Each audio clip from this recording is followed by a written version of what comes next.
The Further Education of OverSoul 7 by Jane Roberts, read by Martin John. Chapter 8.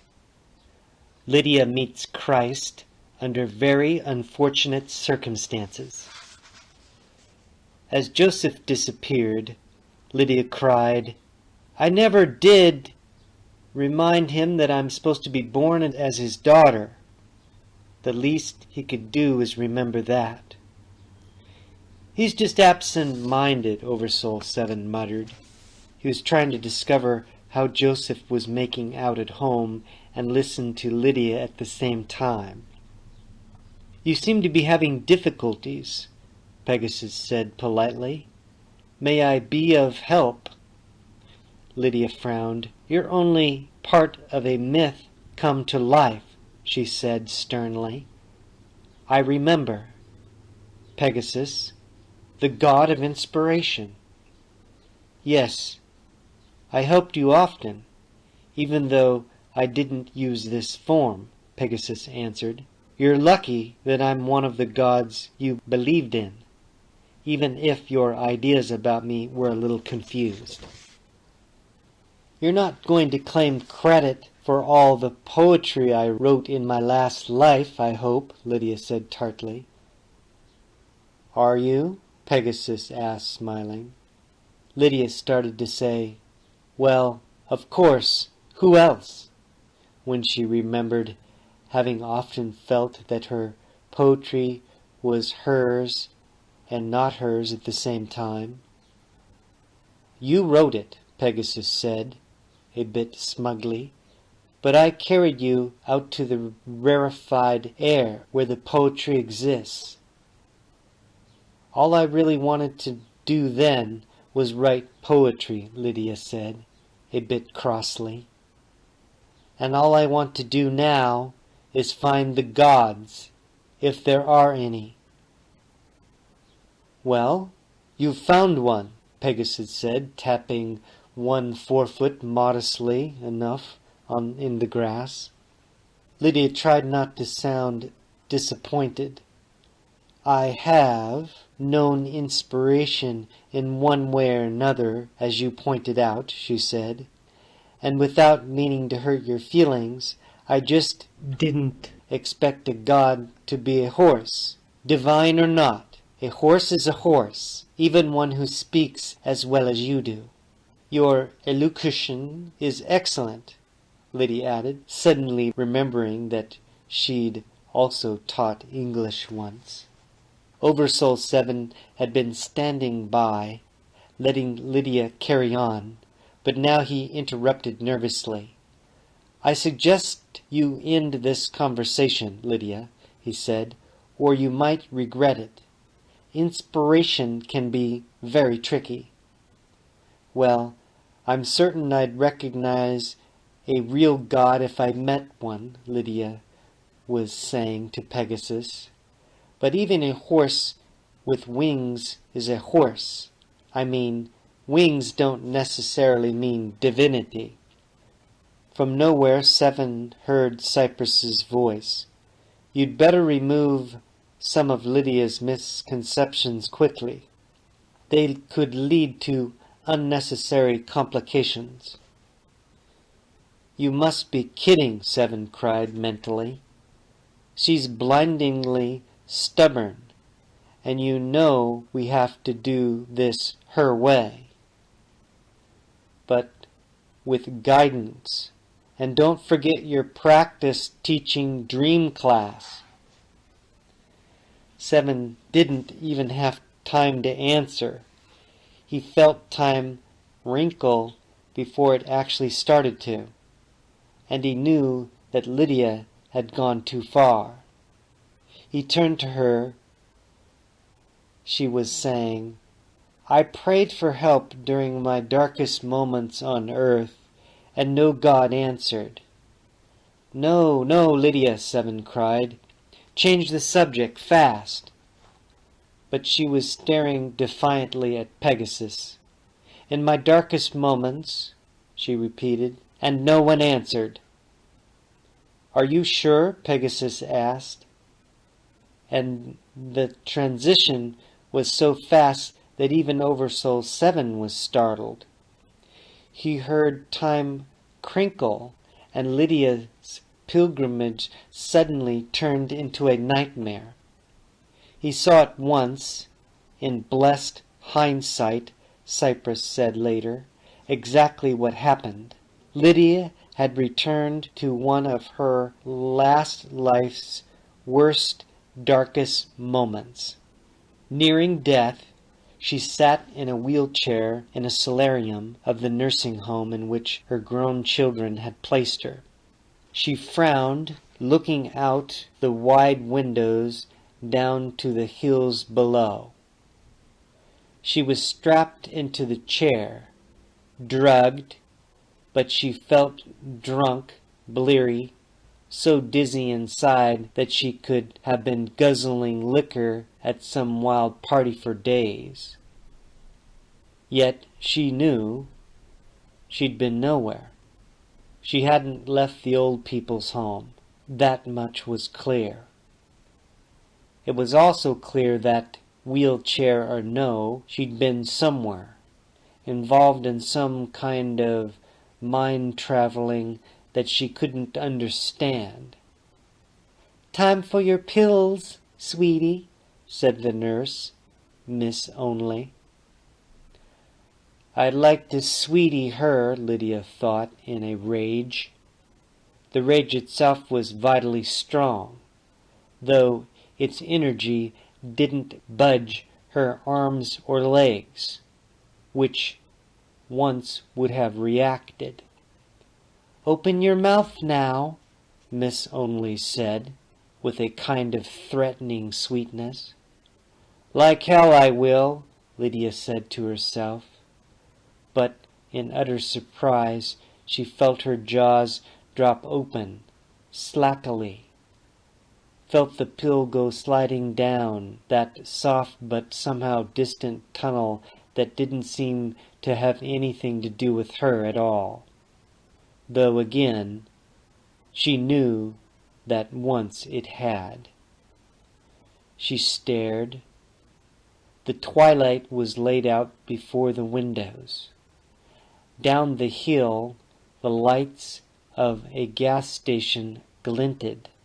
At least, she thought, it always had been a gas station and normal enough. But now she looked with sardonic curiosity. The red flying red horse on the neon sign was lifting a foreleg, gently stepping out into the first shining shelf of air. And he was taking off, wings stirring the early night clouds in ripples, neighing. How was it that no one else seemed to hear? She grinned, at least mentally, because she couldn't tell if her lips actually moved at all. But there were farms nearby. She imagined the flying horse neighing to all those farm horses below, liberating them, giving them wings too, so that hundreds of horses just flew off in the middle of fields while startled farmers watched aghast. Seeing all of this mentally, she shook her head. The pills, she supposed. They were making her crazy. For a minute, she strained at her bonds. Just when the magic horse flew off the gas station sign. But by the time the whole thing was over, she just sank back, struck by desolation. Dimly, her predicament came through to her. Not only was she tied up, legally shut up so that there was no justice to resort to, but the world itself was all changing. Nothing was permanent anymore. Either it was the result of the goddamn drugs they gave her, or they knew this happened and they didn't want the old people to tell the young ones. The secret was that the world really changed all the while, and that when you dropped out of it, you saw the truth. "Oh, Lydia, that's it, but not at the same time," Seven exclaimed. "You don't have to re-experience the nursing home." But Lydia didn't hear him, because when she was alive, she didn't believe she had a soul, and so Seven just waited for an opportunity to free her whatever way he could. Maybe when you died, things cleared up again, she thought, but she doubted it. Her ideas rolled down the hill of her mind so quickly that she could only catch a few of them. The rest disappeared. Where did they go? "Dinny din time," said Miss Only, coming close with a dinner tray. Lydia tried to rearrange herself more comfortably. "Be careful. Don't dump all the hot food now," Miss Only said in a terrible voice. Lydia looked down to see the plate on her lap, the heat of the food re-arousing her thighs. Miss Only unstrapped her for eating, but Lydia didn't want of any of their goddamn food.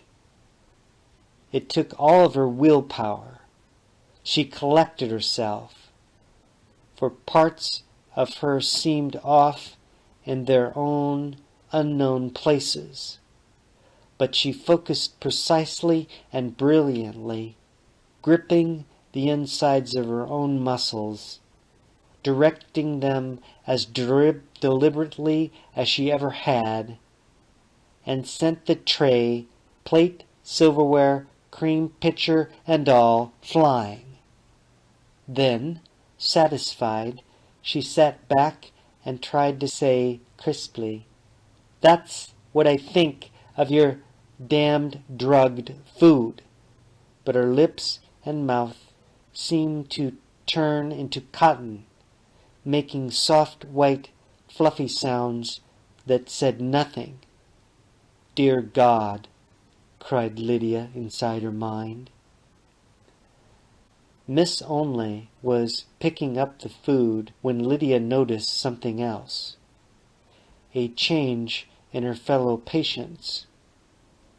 They'd been beside her all the while in their chairs, but she ignored them. They always ignored each other when the nurses were around, pretending to be dumber than they were. So she'd also ignored their background whining.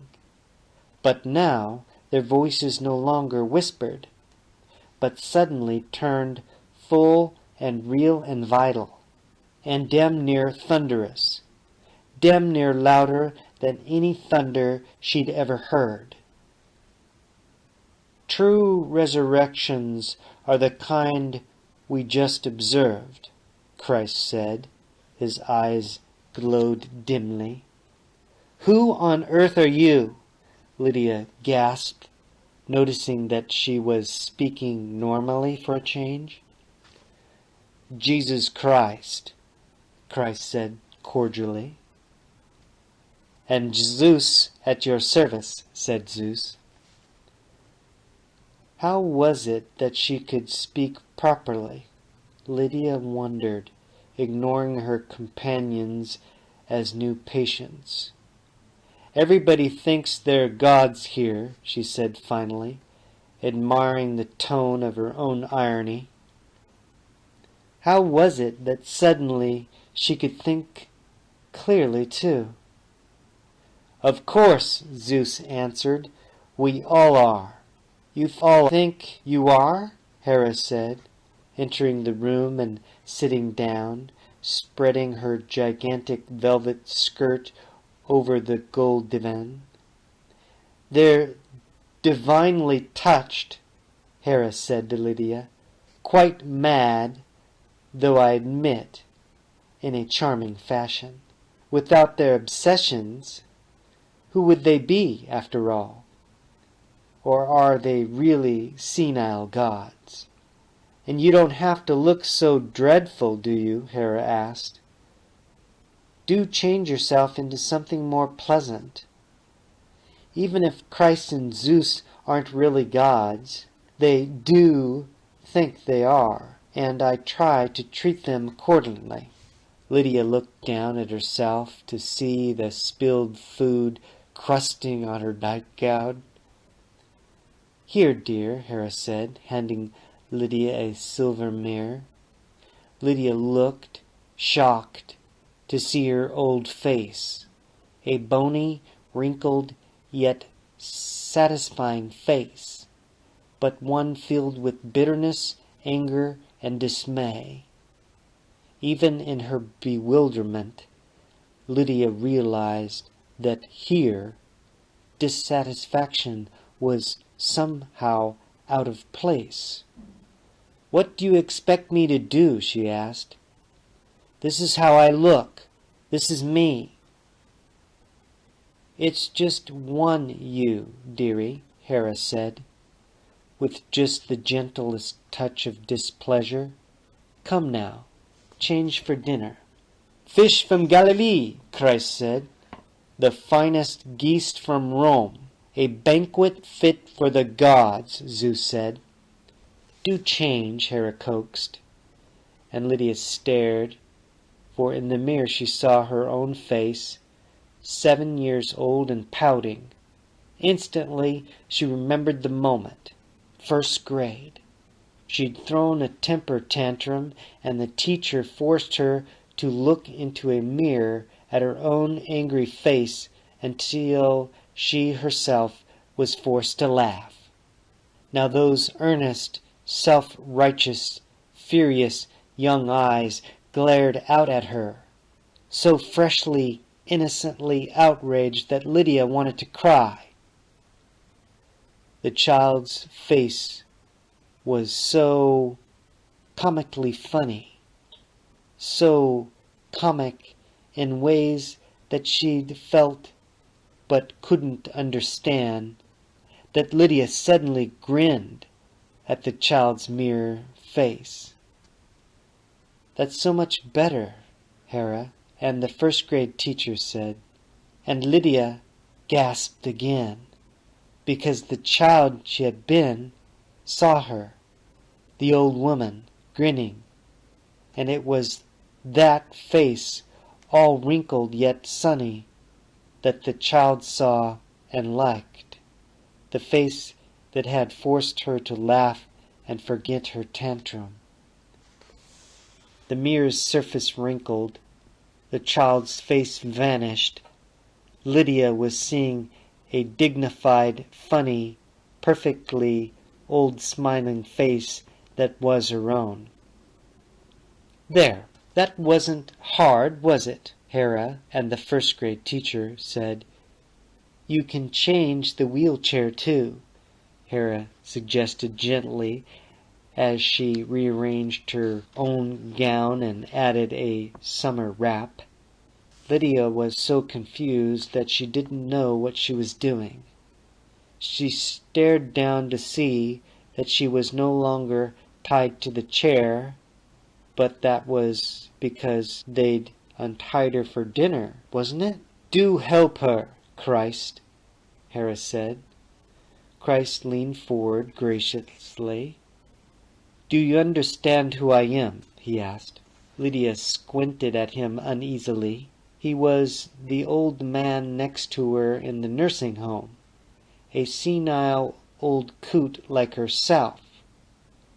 Or was he an old Christ, such as she'd never seen in pictures or read about in the Bible?